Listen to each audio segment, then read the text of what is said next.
So today we're looking at compound interest, which is a very important life skill to have because as you get older and you have bank accounts, savings, checking, CDs, or whatever type of banking account you may have, all bank accounts compound your interest, so they compound your balance.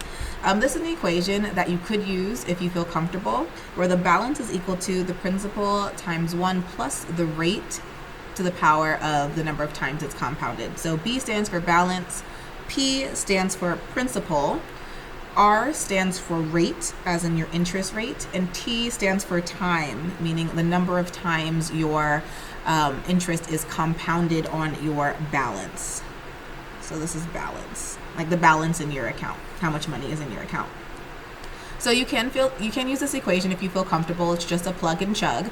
For my examples, I'm going to be using a table because I just feel visually it's a little bit easier to see. So the first thing that I'm going to do is I'm going to convert my interest rate to a decimal. So 5% as a decimal is 0.05. And then I'm going to make my table, my input-output table, my XY table. So I know that my initial value at 0, when time is 0, so this is my time, and this is my balance, right?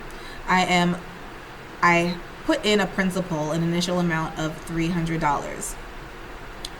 Then, after my interest is compounded one time, whether that be annually or monthly, right? After my interest is compounded one time, I'm going to be multiplying this by 1.05 times 1.05. I don't know if you can see that. Times 1.05.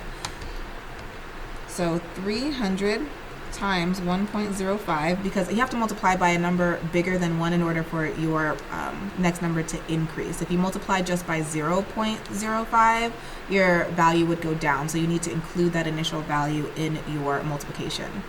So we have 315. So after one compounding, it's $315 in my account. And after 2, so we're going to take that same number and we're going to multiply that by 1.05.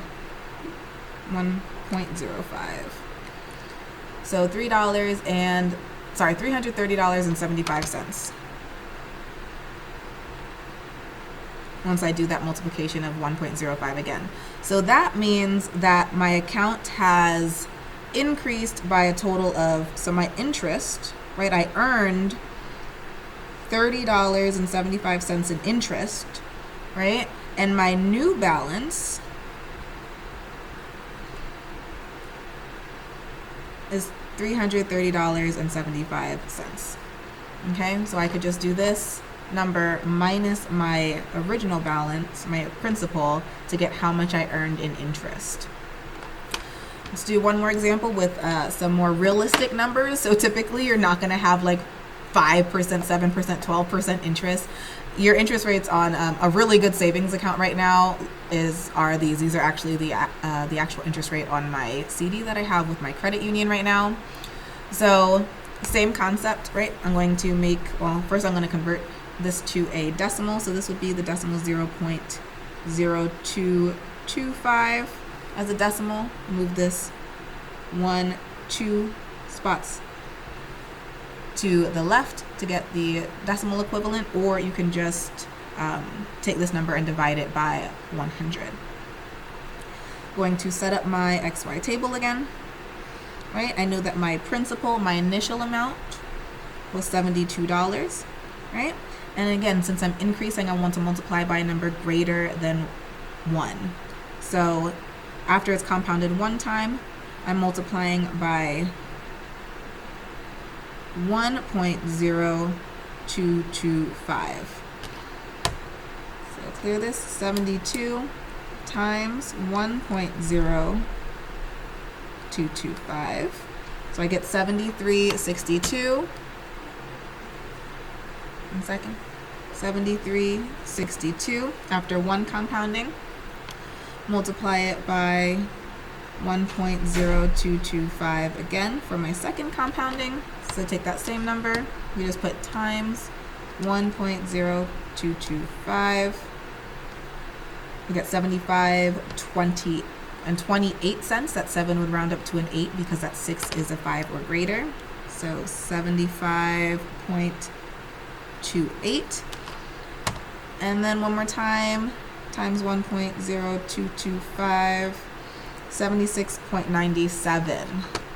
So after 3 times compounding, we would have $76.97.